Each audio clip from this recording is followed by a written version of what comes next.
Amit to start the program. I invite to Amit to start the program. तो start करना है? Yes. Sir जो live हो तो मुझे एक इंडिकेशन दीजिएगा लाइव हो गए हम लोग। लाइव हो चुका है। ओके। नमस्कार, मैं Amit Sharma IIMT group of college की तरफ से आपका इस कार्यक्रम में स्वागत करता हूं। आज से लॉकडाउन का चौथा चरण शुरू हो रहा है। सरकार ने 31 मई तक लॉकडाउन बढ़ा दिया है।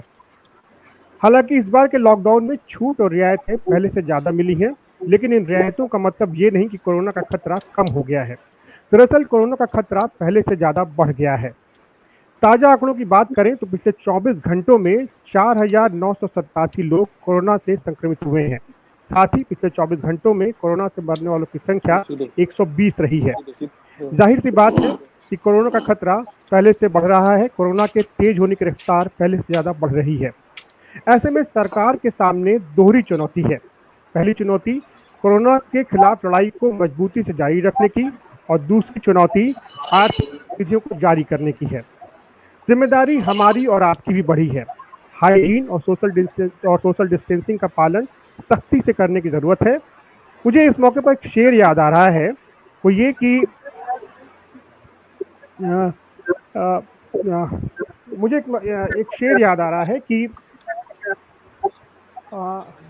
हाथ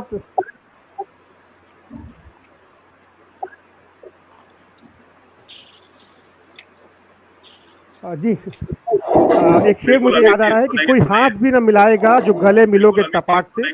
जी, कोई हाथ भी न मिलाएगा जो गले मिलोगे तपाक से, कोई हाथ भी न मिलाएगा जो गले मिलोगे तपाक से। ये नए मिजाज का शहर है, जरा फासले से मिला करो। तो ये फासले जो हैं ये वक्त की ज़रूरत है और इस वक्त हमें और आपको सोशल डिस्टेंसिंग का पालन करने की ज़रूरत है। इस खास का और यही कारण है कि हमने इस परिचर्चा का आयोजन ऑनलाइन किया है। इस खास कार्यक्रम में हमारे साथ मौजूद हैं दादरी के बीजेपी विधायक श्री तेजपाल सिंह नागर जी। हमारे साथ मौजूद हैं IIMT ग्रुप ऑफ कॉलेज के MD श्री मयंक अग्रवाल जी। साथ ही इस परिचर्चा में मौजूद होंगे IIMT कॉलेज ऑफ पॉलिटेक्निक के डायरेक्टर श्री उमेश कुमार जी।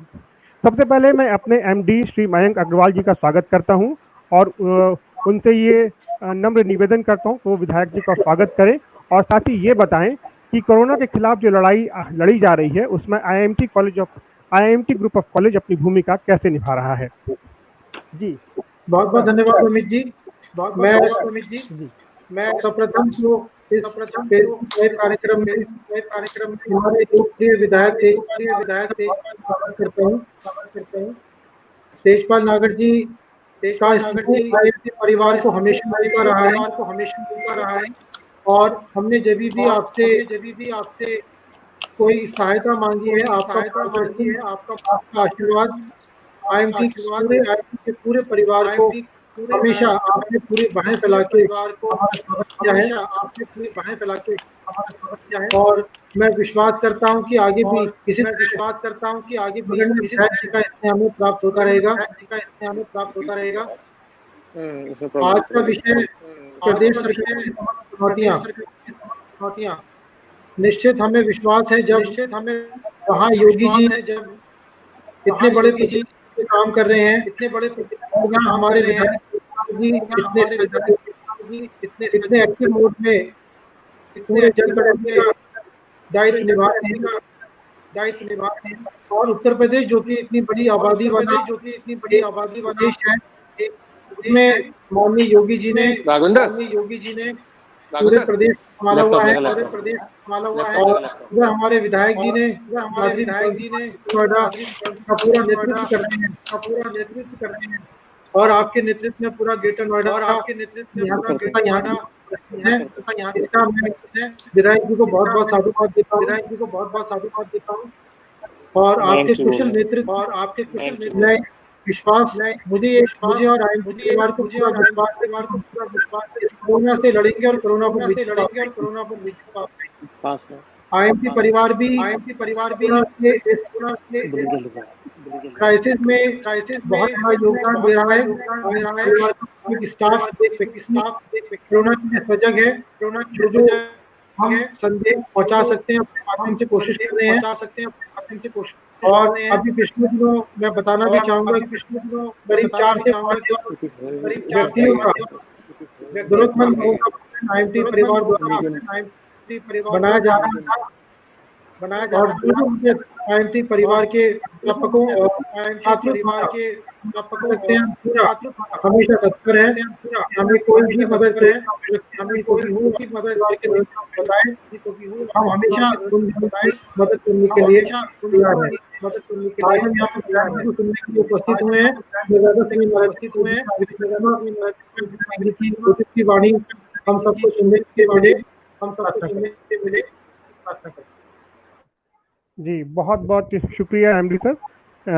आपने जानकारी दी कि कोरोना के खिलाफ जो लड़ाई जारी है उसमें हम कैसे और मजबूती से अपने आप को खड़ा रख सकते हैं।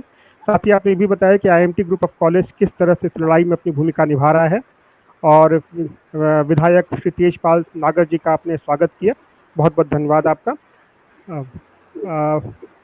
दादरी के विधायक श्री तेजपाल सिंह नागर जी हमारे बीच हैं। आपको आवाज़ मेरी आ रही है नागर साहब? तो मैं पहला सवाल आपसे करना चाहूँगा कि जी जी जी नमस्कार नमस्कार। तो मैं आपसे ये जानना चाहूँगा कि जैसे कि मैंने पहले ही बताया कि सरकार के सामने अब दोहरी चुनौती है। जी जी जी बिल्कुल बिल्कुल बिल्कुल जी बिल्कुल बिल्कुल बिल्कुल स्वागत है आपका। जी IMT कॉलेज के डायरेक्टर डॉक्टर मयंक अग्रवाल जी, डॉक्टर उमेश जी, IMT परिवार के सभी सम्मानित साथियों, मैं आपका आभारी हूँ।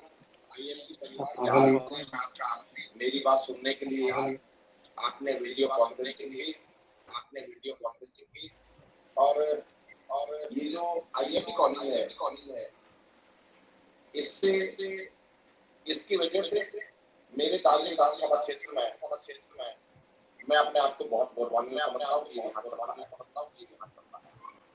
ये मैंने कभी भी डॉक्टर मयंक अग्रवाल जी से जब भी कोई आग्रह किया, जब भी कोई निवेदन किया या अपनी बात कही, मुझे खुशी है कि डॉक्टर मयंक अग्रवाल जी ने मेरी बात को बहुत गंभीरता से और उसमें कार्य किया।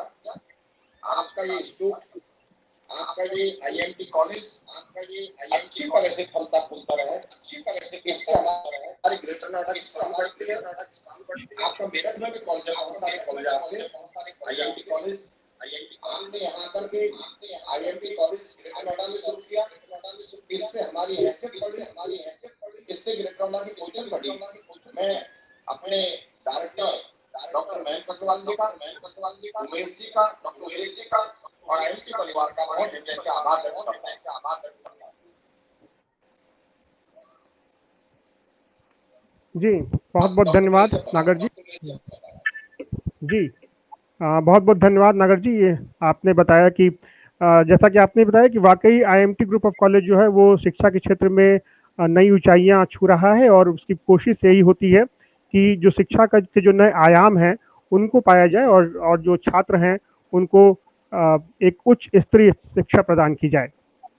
तो अभी जैसा कि आज हम लोग जिक्र कर रहे हैं, कोरोना से जो चुनौती उत्पन्न हुई है हमारे सामने, काफ़ी बड़ी चुनौती है, एक अभूतपूर्व संकट है। ऐसा संकट कभी पहले देखा नहीं गया। तो जाहिर सी बात है कि सरकारों के लिए भी बहुत बड़ी चुनौती है। पहली चुनौती तो यही है कि जो कोरोना के खिलाफ लड़ाई है उसे कैसे मजबूती से जारी रखा जाए, और दूसरी चुनौती ये है कि जो आर्थिक गतिविधियां पिछले काफ़ी दिनों से ठप हो गई हैं और उसके कारण जीवन यापन का जो संकट पैदा हो गया है, और उससे कैसे निपटा जाए। तो आपको क्या लगता है कि सरकार इस चुनौती से निपटने में सक्षम है?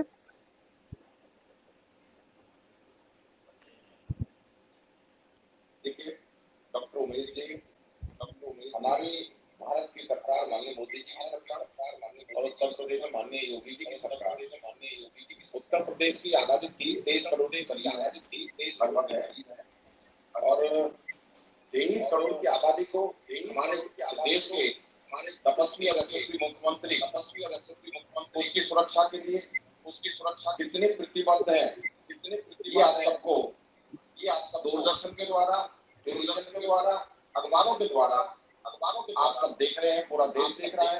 माननीय योगी जी के माननीय योगी के नेतृत्व में कोरोना के खिलाफ लड़ी जा रही इस जगह में जिस तरह से इस जगह में नियंत्रण और लॉकडाउन का पालन किया गया है और ऐसा वास्तव में अन्य प्रदेशों के लिए प्रेरणादायी, अन्य प्रदेशों को इससे प्रेरणा लेनी चाहिए। अन्य प्रदेश और हमारी सरकार महज 2 सप्ताह में लगभग 1 लाख आइसोलेशन बेड लगभग और हमारे कोरोना और हमारे वॉरियर्स के साथ प्रत्येक स्थिति से निपटने के लिए तैयार है। जी लेकिन नागर जी एक बहुत बड़ी समस्या जो सामने आई है वो प्रवासी मजदूरों के रूप में सामने आई है। जी जो एक बहुत बड़ी समस्या जो सामने आई वो प्रवासी मजदूरों के रूप में आई है। हम विभिन्न तस्वीरों में हम देख पा रहे हैं कि काफी बड़ी संख्या में प्रवासी मजदूर जो है वो पलायन करके यहाँ पर आ रहे हैं। जाहिर सी बात है कि ये रोजी रोटी के लिए दूसरे राज्यों में कमाने के लिए गए थे और जब वहाँ इनकी रोजी रोटी का ही संकट खड़ा हो गया है तो ये वापस अपने अपने घरों की ओर लौट रहे हैं। सरकारी आंकड़े बता रहे हैं कि पिछले कुछ दिनों में 10 लाख से ज्यादा मजदूर वापस लौट कर आए हैं। तो इससे एक बहुत बड़ा खतरा उत्पन्न हुआ है संक्रमण का। तो क्या आपको लगता है कि सरकार के पास वो मैकेनिज्म वो सिस्टम मौजूद है जो इन मजदूरों के आने की वजह से कोरोना का जो खतरा बढ़ा है उससे मजबूती से लड़ाई लड़ पाएगा? देखिए अमित जी, पहले तो मैं दादरी क्षेत्र की देश जनता का प्रणाम करता हूँ जी, हृदय से धन्यवाद अदा करता हूँ। जब ये लॉकडाउन लगा तो जो तत्कालीन डीएम थे बीएन सिंह जी उन्होंने भारी मन से मुझसे कहा रात के 11:30 बजे विधायक जी यहाँ सड़क पर लगभग 50,000 व्यक्ति हैं जो पलायन कर रहा है। ये दिल्ली से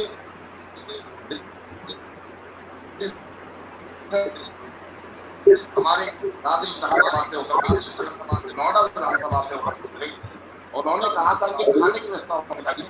मैं दादरी के देवतुल्य जनता को आप सब हृदय से नमन करता हूँ, हृदय से आपका धन्यवाद अदा करता हूँ। एक तो इतनी बड़ी संख्या में लोग 50,000 से लेकर 1 लाख तक लोग निकले, उन सबकी खाने की व्यवस्था करी, कोई व्यक्ति भूखा नहीं रहा, पानी की व्यवस्था करी, खाने की व्यवस्था का धन्यवाद अदा करता। और ये दिल्ली सरकार की विफलता और अमानवीय चेहरा हमारे सामने आया। ये दिल्ली प्रदेश की सरकार को इन प्रवासियों के तरह से नहीं भेजना चाहिए था और इस संकट के दौर में उनको वहां रोक कर उनकी व्यवस्था करनी चाहिए थी, लेकिन उन्होंने वहां से निकाल दिया। और मैं उत्तर प्रदेश की देवतुल्य जनता का उन्होंने और अत्यंत सेवा भाव से उनकी मदद की। स्वास्थ्य केंद्रों पर प्राथमिक जांच उनको 14 दिन के लिए सुरक्षित स्थान पर ठहराया। मैं उनका हृदय से स्वागत करता हूँ और जिला प्रशासन का भी मैं हृदय से धन्यवाद अदा करता हूँ। तो उन्होंने प्रवासी मजदूरों के लिए जो ठहरने की व्यवस्था की और यहाँ ठहरने की व्यवस्था की, उनकी जांच कराई, ठहरने की व्यवस्था की, इस तरह से लोगों का मैं उन्हें और प्रशासन का धन्यवाद अदा करता हूँ। इतनी बड़ी संख्या में आई प्रवासी मजदूरों की कोई परेशानी उनको नहीं होने दी, सब तरह की व्यवस्था उनकी कराई। लेकिन कई समस्याएं सामने आ रही हैं नागर जी। और रिया में आपने देखा कि काफी बड़ी दुर्घटना हुई जिसमें 25 से ज्यादा मजदूरों की जान गई। आज सुबह अयोध्या में भी एक हादसा हुआ है। मजदूरों की संख्या लगातार बढ़ रही है, उनकी संख्या में कमी नहीं आ रही है। तो कैसे निपटेगी सरकार? क्या व्यवस्था की जा रही है? किस तरह के संसाधन जुटाए जा रहे हैं?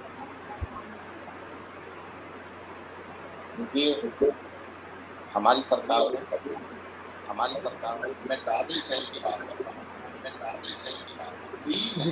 जगह चिन्हित इन मजदूरों के चिन्हित मिली बोली में कभी दादरी शहर से की बात करते हैं। मिली बोली बात करते हैं मिली बोली में कभी दादरी आलिशान इतना कॉलेज दादरी पोषण डिपार्टमेंट वहाँ इनकी खाने की व्यवस्था की, वहाँ इनको 24 दिन तक रखा और इनका ड्रेस बनाया और कोई भी व्यक्ति वहाँ पर मैं भी स्वयं वहाँ गया कोई व्यक्ति को पानी हमारी सरकार ने व्यवस्था की है जो फिर दोबारा से प्लान हुआ है जिससे और उनने माननीय मुख्यमंत्री ने बहुत गंभीरता से जो अगर पहले तो कोई सड़क पर चल रहा है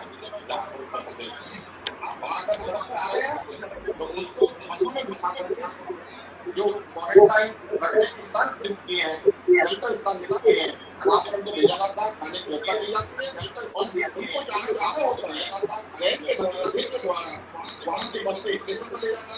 राजपुर स्टेशन, बंगलोर स्टेशन, पोरबंदर में 2 स्टेशन है जहाँ से लगभग बहुत सारी संख्या में लोग जा रहे हैं, उनको अपने स्थान पर भेजा जा रहा है, उनका टेस्टिंग कराया जा रहा है, उनके बहुत प्रशासन पूरी तरह से मुस्तैदी से लगा है। हमारे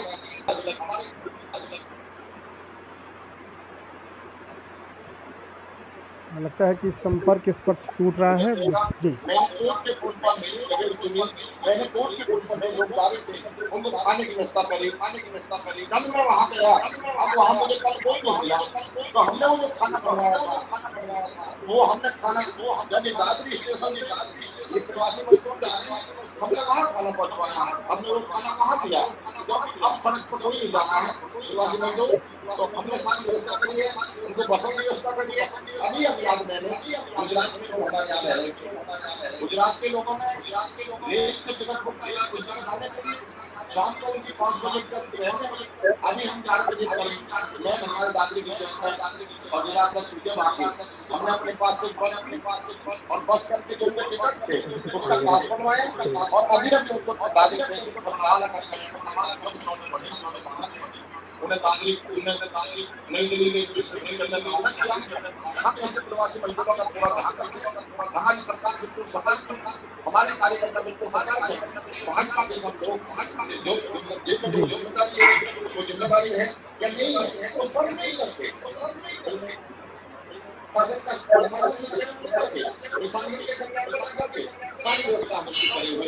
और आज भी दादरी स्टेशन से, रेलवे स्टेशन दादरी से और दमकल रेलवे स्टेशन से स्पेशल ट्रेनों के लिए चलाई जा रही है जी।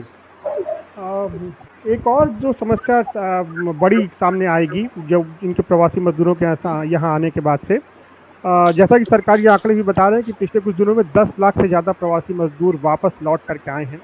जाहिर सी बात थी कि ये इनके सामने इनके घरों में रोजी रोटी की समस्या थी, उस तरह का रोजगार इनके पास नहीं था कि ये यहाँ पर जो अपने जीवन यापन की जो ज़रूरतें पूरी कर पाते, इसलिए वे जो मजदूरी करने बाहर गए थे। अब वो वापस लौट के आ रहे हैं, तो जो जीवन यापन का संकट है वो तो इनके सामने रहेगा ही। तो फिर इन्हें रोजगार मुहैया कराने का रोजगार मुहैया कराने की बहुत बड़ी चुनौती सरकार के सामने होगी। इन हालातों में क्या किया जा रहा है, किस तरह से इनको रोजगार देने की कोशिश की जा रही है, क्या कुछ किया जा रहा है?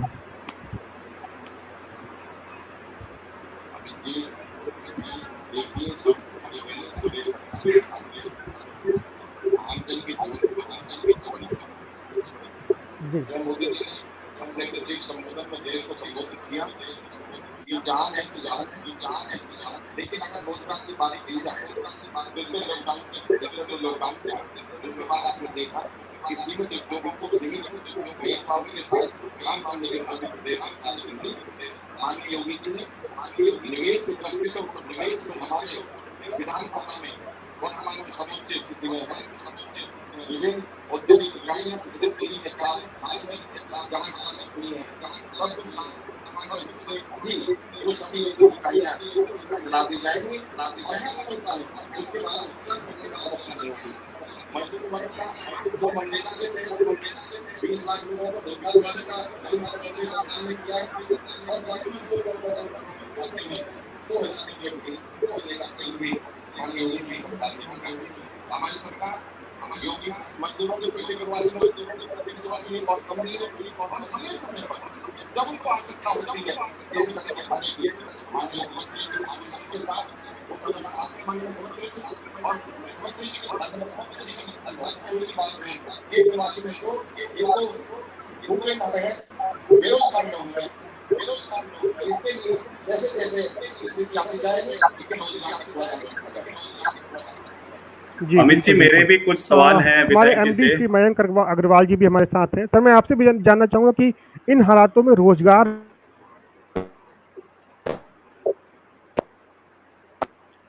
आपकी आवाज सुनाई दे रही है अमित जी, दोबारा बोलिए एक बार।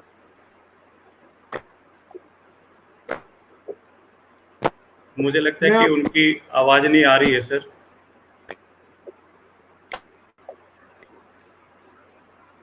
विधायक जी से मेरा जब तक हमारे अमित जी जब तक कनेक्ट होते हैं, मेरे विधायक जी से 2 सवाल हैं। विधायक जी, आप किसान परिवार से जुड़े हैं, तो उत्तर प्रदेश सरकार किसानों के लिए क्या कोई कोरोना के बाद या कोरोना के जो इफेक्ट्स आ रहे हैं, हम लोग बहुत सारी प्रॉब्लम्स फेस कर रहे हैं, तो किसानों के लिए क्या योजना है उत्तर प्रदेश सरकार की, सर उस पर कुछ आप बताएं। विधायक जी से मेरा सवाल है। विधायक जी, क्या आपको मेरी आवाज आ रही है?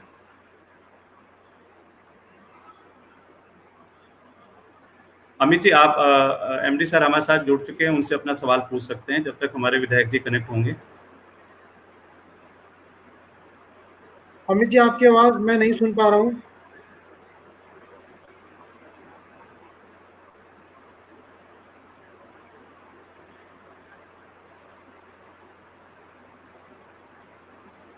शायद कुछ कनेक्टिविटी प्रॉब्लम हो रही है, जिसकी वजह से अमित जी मैं आपको नहीं सुन पा रहा हूँ।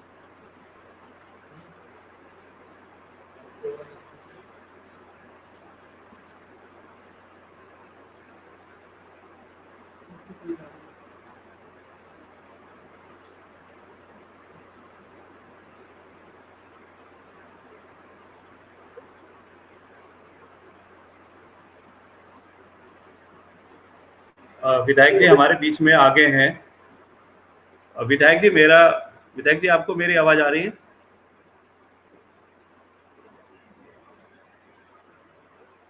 विधायक जी, मेरा सवाल है। हेलो विधायक जी, आप किसान परिवार से जुड़े हैं, तो किसानों के लिए उत्तर प्रदेश सरकार की क्या कुछ योजना है कोरोना को लेके, कोरोना के बाद उनकी जो खेती पे इफेक्ट आ रहा है कोरोना की वजह से, उस पर कोई योजना है जो आप हमें बताना चाहेंगे?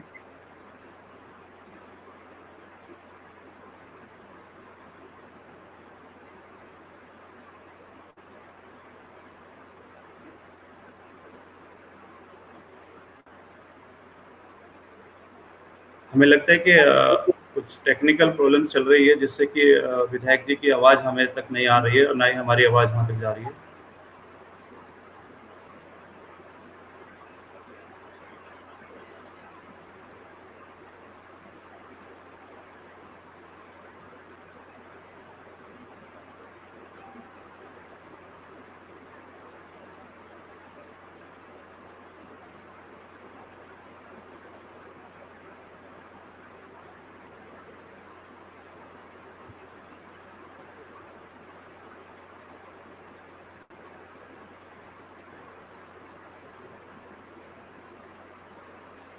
सर आपकी आवाज़ नहीं आ रही है वहाँ पे क्लियर, ठीक है?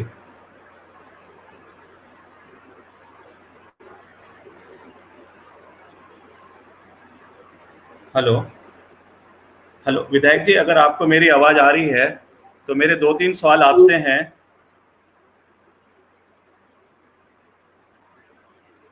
क्या विधायक जी आप हमें सुन पा रहे हैं? ठीक, विधायक जी मेरा जो सवाल है, इस प्लेटफॉर्म पे जो अभी हम जुड़े हैं, करीब 1000 से ज़्यादा लोग देख रहे हैं और इसमें युवा वर्ग जुड़ा है, और युवा वर्ग अपने भविष्य को लेके, कोरोना की वजह से उनका भविष्य कैसा होगा, क्या होगा, क्या इसके लिए प्रदेश सरकार कुछ स्कीम ला रही है कि उनके पास कोई योजना है कि जो युवा वर्ग के लिए सोच रही है? मैं इस पे आपसे जवाब चाहूंगा। देखिए, युवा वर्ग जो है, हमारे हमारे यहाँ 35% युवा हैं कुल आबादी का। मैं युवाओं से अपील करता हूँ कि इस कोरोना काल में सकारात्मकता के साथ एक मौके के रूप में लें। स्वयं मोदी जी ने युवाओं को आत्मनिर्भर बनने पर जोर दिया। जैसे कानपुर के युवाओं जो डॉक्टर हैं, उन्होंने वेंटिलेटर बनाया और जिस पर 4 पेशेंट रह सकते हैं। 10 प्रदेशों के युवाओं के लिए ये प्रेरित करता है कि हमें ऐसे कार्य करने चाहिए। आने वाले समय में विश्व की समस्त कंपनियां का निवेश हमारे भारत में होने की उम्मीद है। विशाल निवेश हम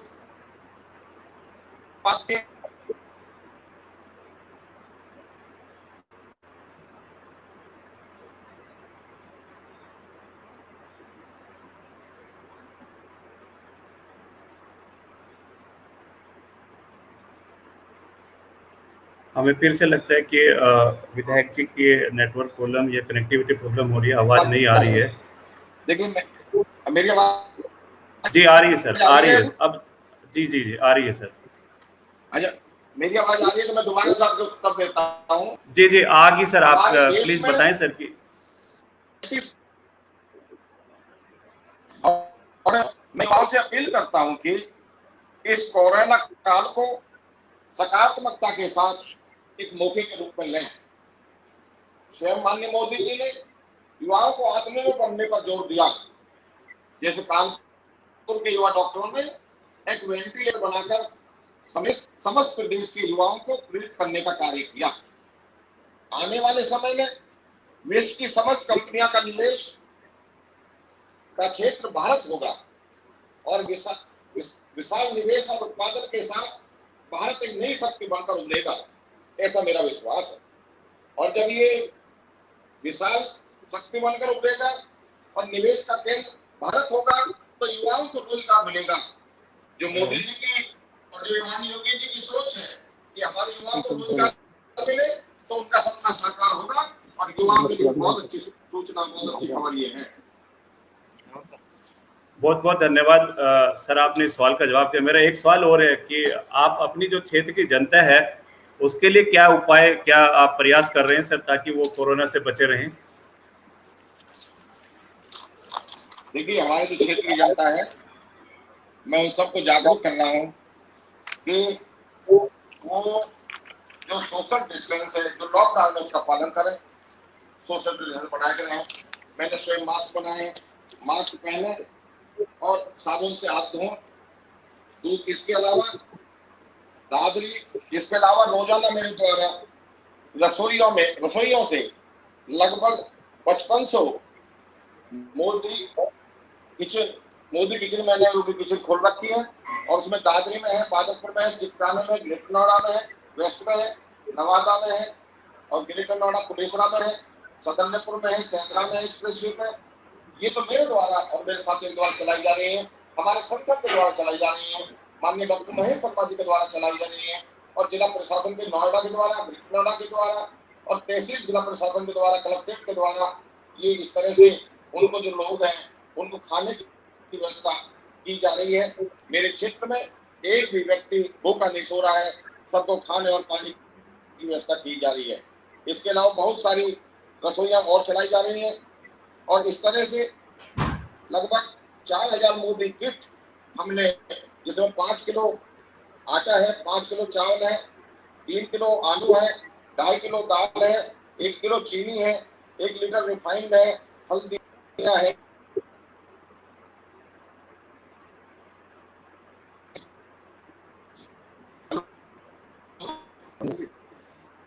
मेरी आवाज आ रही है भाई साहब? जी आ रही है जी। आ रही है, आवाज आ रही है? बिल्कुल सर, आ रही है। हेलो जी विधायक जी, आपकी आवाज आ रही है, आपकी आवाज आ रही है। मैंने कहा कि जो मोदी किट है 5000 के करीब लोगों को मैंने अपने साथ की तरफ से बंटवाई है। उस किट में, मोदी किट में 5 किलो आटा है, 5 किलो चावल है, 3 किलो आलू है, 2.5 किलो दाल है, 1 किलो चीनी है, 1 लीटर रिफाइंड है, हल्दी है, धनिया है, जीरा है और इनके पाउच है, 1 किलो नमक है। ये हम कोशिश कर रहे हैं कि सूखा राशन बिल्कुल दें। इसके अलावा हमारा जिला प्रशासन, हमारे अथॉरिटीज उनको सूखा राशन देने में लगी हुई है। इस तरह से दादरी विधानसभा क्षेत्र के अंदर एक भी आदमी भूखा नहीं है। इसके अलावा सरकार ने व्यवस्था की है, जिनके पास राशन कार्ड है उनको राशन कार्ड के द्वारा फ्री राशन दिया जाना है। तो इस तरह से पूरी विधानसभा में कोई भी एक व्यक्ति भूखा नहीं रह रहा है, सबकी व्यवस्था की जा रही है। विधायक जी, आपने जानकारी दी कि आपने क्या किया, आपकी सरकार क्या प्रयास कर रही है और क्षेत्र के लोगों के लिए। अभी विधायक जी, जो मजदूरों का पलायन हो रहा है, एक स्टेट से दूसरे स्टेट में जा रहे हैं और हमारे प्रदेश के अंदर भी कुछ ऐसी दुखद घटनाएं हुई है, हम उस पर दुख प्रकट करते हैं कि कहीं एक्सीडेंट हुआ है और कहीं पे मजदूर अपने डेस्टिनेशन पे नहीं पहुंच पाया और उसके जो प्राण है वो रास्ते में ही निकल गए हैं। तो क्या आपको लगता है कि कहीं ना कहीं कोई इसके पीछे हमारी नाकामयाबी है या हमारी ऐसी कोई असफलता है जिसकी वजह से ये हो रहा है, या ये इसके पीछे क्या आप कहना चाहेंगे, या आपके क्या प्रयास हैं कि जो मजदूर है वो अपने घर सुरक्षित पहुंचे? औरैया में अभी एक दुर्घटना हुई, उसको माननीय मुख्यमंत्री जी ने, इसमें 25 मजदूर मारे गए। सबसे पहले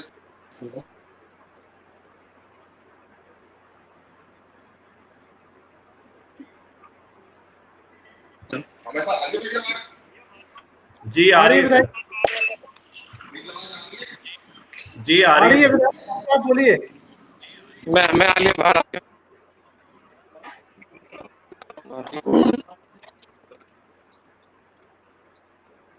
जी आ रही है सर। आप बोलिए। मैं आगे बाहर आ गया।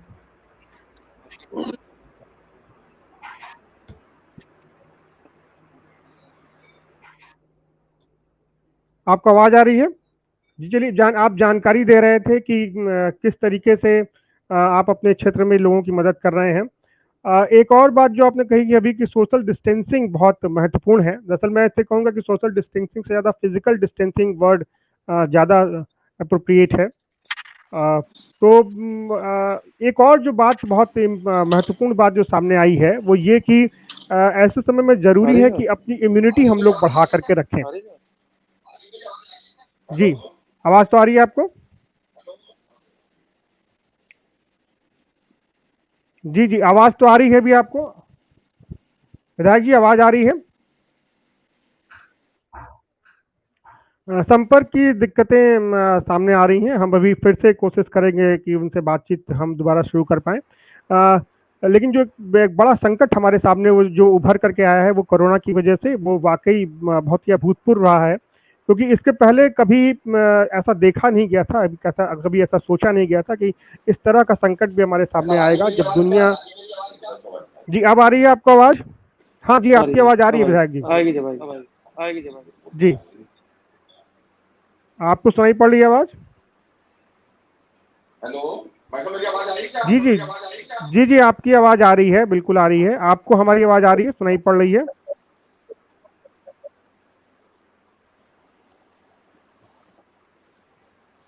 संपर्क की दिक्कतें लगातार सामने आ रही हैं, लेकिन काफ़ी अच्छी परिचर्चा चल रही है और जिसमें हम इस बात पर चर्चा कर रहे हैं कि जो कोरोना संकट से जो चुनौती सामने आई है, उस चुनौती से किस तरह से निपटा जाए, क्या उसके समाधान हो सकते हैं, हम अपनी जिम्मेदारी, अपने स्तर पर अपनी जो जिम्मेदारी हमारी बनती है वो हम कैसे पूरी कर सकते हैं।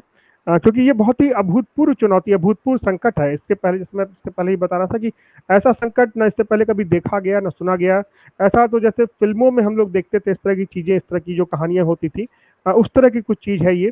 कभी किसी ने सोचा भी नहीं था कि जिस तरह के हालात अभी पैदा हो गए हैं, इस तरह के हालात हमारे सामने आएंगे और इस तरह की चुनौतियों का हमें सामना करना पड़ेगा। लॉकडाउन जैसी चीज़ कभी हमारे बीच आएगी और हम जीवन की गति बिल्कुल थम जाएगी और हम लोग अपने अपने घरों में कैद होकर रह जाएंगे।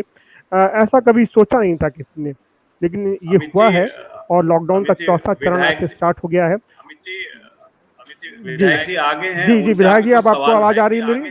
उनसे आपके कुछ सवाल। जी बिल्कुल विधायक जी, अब आपको आवाज आ रही है मेरी? आपको सुनाई पड़ रही है आवाज मेरी विधायक जी? नागर साहब, जितेश पाल जी, मुझे लगता है कि ये भी एक चैलेंज है संपर्क कि की दिक्कतें आ रही हैं लगातार। कोशिश कर रहे हैं कि जो उनके ये भी एक चैलेंज है कि हाँ कैसे। जी, बिल्कुल बिल्कुल, जैसा मैं कह रहा था कि जी चैलेंज है, वाकई चैलेंज है, क्योंकि पहली बार ऐसा समय सामने आया है, जबकि हम आमतौर पर हम पहले होता, अगर पुराना समय होता तो ये परिचर्चा हम अपने कॉलेज कैंपस के अंदर कर रहे होते और तमाम चीज़ें होती, सामने लाइव दर्शक भी होते। लेकिन बदली हुई परिस्थितियों में ये चर्चा हम ऑनलाइन कर रहे हैं, फेसबुक पर कर रहे हैं। और लेकिन नई चुनौतियां जो है वो नए अवसर भी लाती हैं उमेश जी, क्योंकि जहां पहले जब इस तरह की परिचर्चा हम करते थे तो कुछ एक लिमिटेड संख्या में दर्शक ही हमारे पास हो पाते थे, लेकिन अभी देखा जाए तो पूरी दुनिया जो है वो हमारे सामने एक तरह से ओपन हो गई है। जो वैश्विक परिवार का जो कॉन्सेप्ट था, जो वैश्विक परिवार का जो दृश्य था, वो वाकई एक तरह से सामने आ रहा है। तो जब चुनौतियां सामने आती हैं, जब संकट सामने आता है, तो उसके अंदर नए अवसर भी पैदा होते हैं। विधायक जी, अब आपको आवाज आ रही है मेरी? अभी भी संपर्क की दिक्कतें बनी हुई हैं। अभी आपको आवाज नहीं मिल पा रही है मेरी विधायक जी? जी बिल्कुल, जी चलिए। तो मैं यही अभी जो आपसे बातचीत हो रही थी मैं उसी की चर्चा कर रहा था। एक बात और विधायक जी जो सामने आई है उभर करके, वो ये कि इस जैसा अभी आपने कहा भी कि सोशल डिस्टेंसिंग बहुत महत्वपूर्ण है हमारा इस दौर में। मैं कहूँगा कि सोशल डिस्टेंसिंग से ज़्यादा फिजिकल डिस्टेंसिंग शब्द शायद ज़्यादा उपयुक्त होगा, क्योंकि सामाजिक दूरी तो नहीं करने की ज़रूरत है, बल्कि वो बढ़ाने की ज़रूरत है। हाँ, ये ज़रूर है कि हम लोग जो फिजिकल डिस्टेंसिंग है वो कायम रखें, ताकि जो कोरोना के जो जीवाणु है, जो वायरस है, वो ना फैले आपस में। ऐसे समय में एक और जो महत्वपूर्ण बात सामने आई वो है हमारी अपनी इम्यूनिटी है, जो हमारी शरीर की रोगों से लड़ने की प्रतिरोधक क्षमता है, उसको बढ़ाने की बात लगातार सामने आ रही है। अभी कल जो हमारे मुख्यमंत्री हैं उत्तर प्रदेश के योगी आदित्यनाथ, वो ही बता रहे थे कि किस किस तरीके से वो अपने शरीर की प्रतिरोधक क्षमता बढ़ाने की कोशिश करते हैं और क्या क्या जो देसी नुस्खे वो अपनाते हैं। विधायक जी, हमारे देश में जो जीवन की जो हमारी प्राचीन पद्धति रही है और उसमें माना जाता रहा है कि रोगों से लड़ने की प्रतिरोधक क्षमता बढ़ती रही है, तो क्या आप उस पर विश्वास करते हैं और आपकी खुद की आप क्या करते हैं अपनी इम्यूनिटी बढ़ाने के लिए? देखिए, संपूर्ण विश्व ने आपको माना सुनाई है पड़ा मेरा सवाल कि विधायक हमारी जी? योग पद्धति, हाँ मेरी देखिए, सुनाई अभी पड़ भी रहा उमेश जी अभी तक अब मेरी आवाज समस्या, अभी आपको आवाज आ रही है मेरी विधायक जी? आवाज आ रही है, आ रही है, आ रही आ है रही है, सर। आ रही है। नागर साहब, आपको आ रही सुनाई पड़ रहा हूँ मैं, आवाज आ रही है मेरी? हाँ, सुनाई पड़ रही हो। संपर्क की मेरी दिक्कतें आवाज आ रही है लगातार आपको? सामने आ रही हैं। हाँ, वाकई जैसा उमेश जी अभी आप बता रहे थे कि ये नई मेरी चुनौती आवाज है आ रही है हमारे क्या आपको? सामने मेरी आवाज आ रही कि है? इन बदली हुई परिस्थितियों में किस तरह से हम। देखिए, संपूर्ण जी विश्व ने माना है जी कि हमारी योग पद्धति, हाँ मेरी सुनाई पड़ रहा जी जी जी आ रही है सर। मेरी आवाज आ रही है? जी, बिल्कुल आ रही है, हाँ आपकी आ जी। रही है जी। देखिए, मैं दोबारा से बता दूं, जी बिल्कुल आ रही है, आप संपूर्ण बोलिए। विश्व ने माना है, संपूर्ण विश्व ने जी, आप माना बोलिए है बिल्कुल। कि हमारी जो जी योग जी हाँ। संपूर्ण विश्व ने माना है पद्धति है, उसको संपूर्ण विश्व ने स्वीकार किया है। हमारी नमस्ते की संस्कृत पद्धति है, उसको संपूर्ण विश्व ने स्वीकार। आयुर्वेद की भी बड़ी योगदान है, आयुर्वेद का भी उसी की परिणाम है कि आज हमारी रिकवरी 36% है और आज दिन प्रतिदिन बढ़ रहा है। आयुर्वेद तो मैं मानता हूँ जो हमारी एक पुरानी संस्कृति है, योग की संस्कृति, नमस्ते की संस्कृति और रिकवरी की ये तेजी से बढ़ रही है। और इसी का कारण है कि हमारे देश में और हमारे प्रदेश में मौतों की संख्या कम है, दुनिया को देखते हुए। जी बिल्कुल बिल्कुल बिल्कुल जी।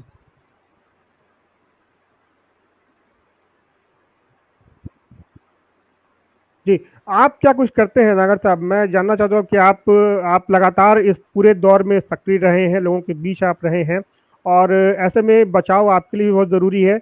आप क्या कुछ करते हैं अपने शरीर की प्रतिरोधक क्षमता को बढ़ाने के लिए? ये मैं जानना चाहता हूँ अपने दर्शकों के लिए। देखिए मैं योग करता हूँ जी और मैं योग करता हूँ और मैं योग करता इन सब जो लॉकडाउन में माननीय माधवी जी ने, माननीय योगी जी ने जो निर्देश दिए हैं कि उनका सबका पालन करता हूँ। अपनी जनता को जागरूक करता हूँ, इसके लिए जागृत करता हूँ कि जनता जागरूक हो, जनता उसका पालन करे। और एक जो है एक काढ़ा टाइप है जो बनाते हैं, जी हम जी वर्जिश भी करते हैं और एक काढ़ा टाइप बना रखा है, उसे हम पीते हैं और इस तरह से जी मैं जान उसे पीते हैं मैं जा- जिससे हमारे मैं, मैं जानना चाहूँ। जी जी बोलिए आप।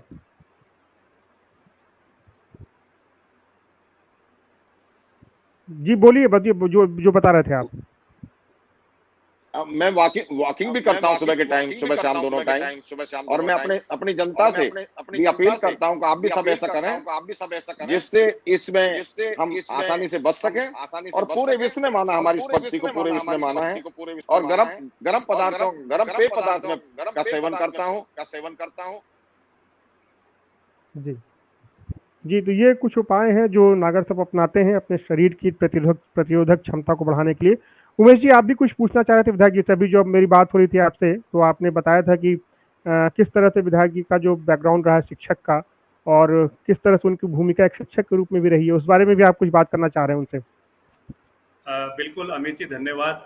मैंने वैसे तो अपने 2-3 जो क्वेश्चंस थे पूछे उमेश हैं जी, मेरे आपको अभी आवाज आ रही दिमाग। है मेरी? बिल्कुल आ रही है सर। विधायक जी, शिक्षा के क्षेत्र से आप जुड़े हैं। उमेश जी तक अभी आवाज नहीं पहुंच पा रही है, तो मैं आपसे, अभी आपने कहा कि आप एक काढ़े का इस्तेमाल करते हैं विधायक जी, मैं जानना चाहूंगा कि वो काढ़ा किस तरह से बनता है जी।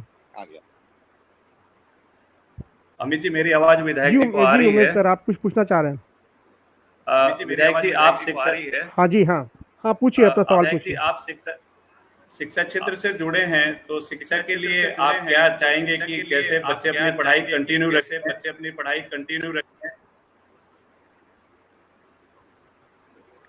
देखिए अमित जी, मैं एक शिक्षक हूँ और शिक्षा ही हमारे युवाओं को और हमारा जो भविष्य है उसको बनाने का कार्य शिक्षा ही करती है। मैं चाहता हूँ, व्यवधान आए हैं, ये वैश्विक महामारी है, देश संकट के दौर से गुजर रहा है। अब मैं ये चाहता हूँ, ये शिक्षा का क्रम जारी रहना चाहिए, शिक्षा का प्रचार प्रसार होता रहना चाहिए, शिक्षा रुकनी नहीं चाहिए। और आपने देखा कि अभी जब क्लासेस चलनी बंद हो गई तो वीडियो कॉन्फ्रेंसिंग के द्वारा क्लास चल रही है, तो ये क्रम जारी रहना चाहिए, शिक्षा का क्रम टूटना नहीं चाहिए। शिक्षा से ही हमारा देश आगे बढ़ेगा। आप जैसी IMT संस्थान जो हमारे ग्रेटर नोएडा में है, जो हमारे लिए गौरव की बात है, इतनी अच्छी संस्थान जो उच्च शिक्षा आप दे रहे हैं, जो शिक्षा का प्रचार प्रसार आप कर रहे हैं, जो आपकी आदर्श की शिक्षा है, वो शिक्षा चलती रहे और युवा हमारे शिक्षित हों, अच्छा देश बनाए, अच्छे संस्कार उनको मिले, मजबूत देश बनाए। और जो माननीय मोदी जी का सपना है कि भारत को हमें विश्व गुरु बनाना है, अब भारत विश्व गुरु इस शिक्षा से ही बनेगा। और आप देख रहे हैं आज मोदी जी ने जो विश्व गुरु बनाने की बात कही थी, विश्व गुरु के लिए कार्य शुरू हो गया है अमेरिका की एक एजेंसी ने, जिसमें मोदी दुनिया के लोकप्रिय नेता हैं और ऐसे नेता हैं कि अमेरिका ने भी हमसे मदद मांगी कोरोना वायरस के चलते हुए, इस वैश्विक महामारी के चलते हुए, और अमेरिका जैसे शक्तिशाली देश ने, जो बहुत विकसित देश है, उसने भी हमसे मदद मांगी। और ये सब इस बात को प्रदर्शित कर रहा है, और विशेषकर शिक्षा इसमें बहुत महत्वपूर्ण है कि हमारा भारत एकदम विश्व गुरु बनेगा। सब देश हमारे देश के पीछे पीछे चलेंगे, हमारे नेता की मानेंगे और माननीय मोदी जी हमारा नेतृत्व करेंगे और पूरा विश्व, पूरी दुनिया मोदी जी के पीछे चलेगी, मोदी जी के बताए हुए रास्तों पर चलेगी, मोदी जी के नेतृत्व में दुनिया आगे बढ़ेगी, मुझे पूरी उम्मीद है। और ये सब शिक्षा से ही संभव है। विधायक जी, आपने बहुत अच्छी बात कही और मैं प्रोग्राम को अंत की तरफ ले जाते हुए आपसे उम्मीद करूंगा या आपसे कहूंगा कि आप जो लोग यहाँ पे जुड़े हैं उनको क्या अंत में अपनी तरफ से कहना चाहते हैं कि उनको क्या करना है, कैसे करना है? देखिए, उन सबको मैं प्रणाम करता हूँ, उनका अभिवादन करता हूँ और उनको बधाई देना चाहता हूँ। एक वैश्विक महामारी में उन्होंने जो एक अच्छा कार्य अपना किया है, जिससे इस वैश्विक महामारी पर हमारे जिले में, हमारे प्रदेश में बहुत कंट्रोल हुआ। आप इसी तरह से कार्य करते रहें, इस वैश्विक महामारी से लड़ते रहें, क्योंकि उनकी लड़ाई के कारण ही ये विश्व में, ये ये जो भारत है, ये इसमें जीतेगा, कोरोना हारेगा। दूसरी बात, लॉकडाउन का पूरी तरह से पालन करें, सोशल डिस्टेंस को बनाए रखें और साबुन से बार बार हाथ धोते रहें, साफ करते रहें और मास्क का प्रयोग करें। और मैंने भी अपने घर स्वयं मास्क बनवाए हैं और मैंने अपने जो हमारे बूथ अध्यक्ष हैं हमारी विधानसभा में, सबके घर मैंने मास्क भिजवाए, अपने बने हुए मास्क। तो मैं चाहता हूं कि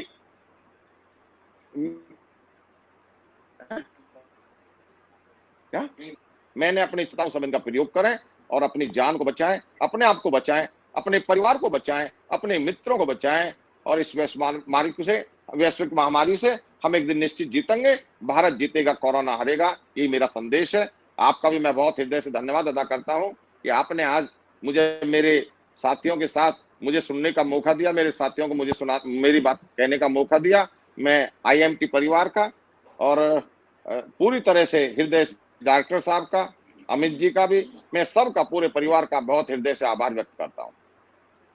सर, हमारे साथ में हमारे MD सर मयंक अग्रवाल जी जुड़े हैं। उनका सर, मैं अगर उनका कोई सवाल है विधायक जी से तो वो पूछे, ताकि हम प्रोग्राम को अंत की तरफ ले जाएं। सर, कोई सवाल नहीं विधायक जी, आप भी शिक्षक हैं और बहुत सारे शिक्षक यहाँ पे जुड़े हुए हैं हमारे साथ और हमारे छात्र भी आपको जुड़े हुए हैं। मैं आपका तो बहुत आईएमटी परिवार की ओर से हमेशा हृदय से धन्यवाद और साधुवाद देता हूं कि आपने हमें इतनी विकसित जानकारी दी, हमारे छात्रों को उद्बोधन दिया, आपने शिक्षकों को इतना अच्छा अपना संदेश दिया, क्योंकि बहुत छात्र हमारे यहाँ आपकी दादरी विधानसभा के हैं जो यहाँ पे पढ़ने के लिए आते हैं, उन्हें निश्चित आपको सुन के बहुत प्रेरणा मिली होगी और बहुत ही आपका मार्गदर्शन उनको मिला। मैं इसके लिए बहुत बहुत आपका हृदय से बहुत बहुत धन्यवाद देता हूँ विधायक जी।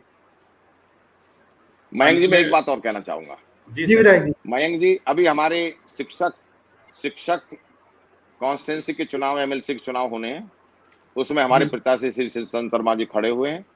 मैं अपने शिक्षक साथी जो भी मेरी बात को सुन रहे हैं, मैं उन सबसे करबद्ध प्रार्थना करूंगा कि माननीय योगी जी के हाथ मजबूत करने के लिए, इस वैश्विक महामारी से लड़ने के लिए सभी शिक्षक 100 के 100% श्री चंद्र शर्मा जी को विजय बनाने का कष्ट करें, मेहरबानी करें।